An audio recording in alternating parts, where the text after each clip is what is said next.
The beginning of this particular school year, our Phase 7 class, which is comprised of 11th and 12th graders, decided that they wanted to produce their own film.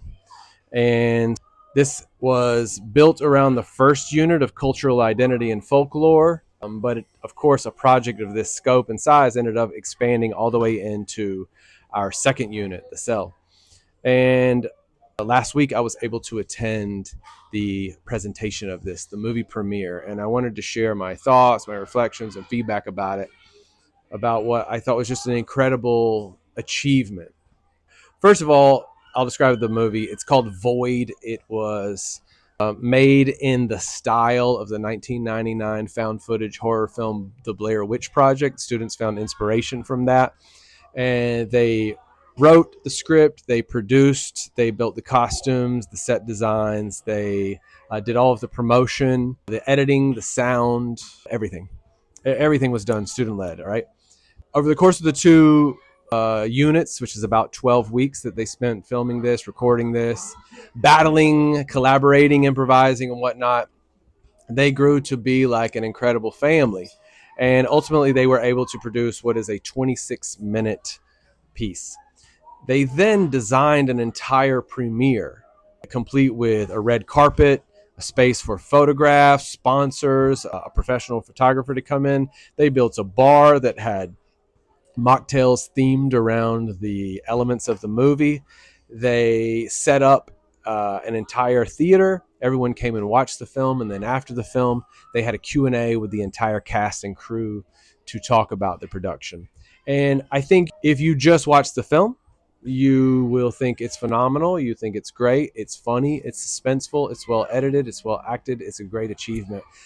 But I believe experiencing that and speaking to other participants in that event, getting the feedback from everyone, the thing that was most impressive, not only to everyone there, but to me, was the connection, the collaboration between the crew. It was almost like at the end of that showing, it was almost like everybody in that group had won the championship game or something. They were so full of joy, so full of love. Everyone had support for each other. They were able to reflect and talk about some of the most challenging moments, but do it with a smile because they came out on top. They were able to discuss their experiences, the little behind the scenes moments that allowed them to overcome challenges or to creatively come up with a solution to a thing that they couldn't solve. There were multiple students in the group who've been at ISLA for the entirety of their academic career, but there's also a handful of students that were new this year. And across the board, all of them talked about how easily they were able to integrate into this group and how they were made to feel like a part of this united team. To me, that's like the greatest achievement. I think the experience of that moment is something that those kids will remember forever. That they came together for a united vision. They produced something of high quality. They learned a lot about themselves. Some of them realized that they had talents in areas that they didn't know. And whether or not every kid goes into the film industry or the production industry, that's not really what it's about. It's also about learning how to coexist and collaborate and work together. Now, our kids are change makers. We are not trying to produce students for the factory like most schools are built still to do. Like, our students are being built to be leaders, to be entrepreneurs, to be innovators. And in order for them to do that, they're going to need to be able to work with others, to share their vision, to get help, to overcome challenges, to work within the limitations. And that you can see it not just again in the film, but in that Q&A where the students talk about their experiences and how much they love each other. I had a parent come to me and ask, like, how does this happen? Basically, what did you do, Sean, to make this happen? And the answer is strangely very simple.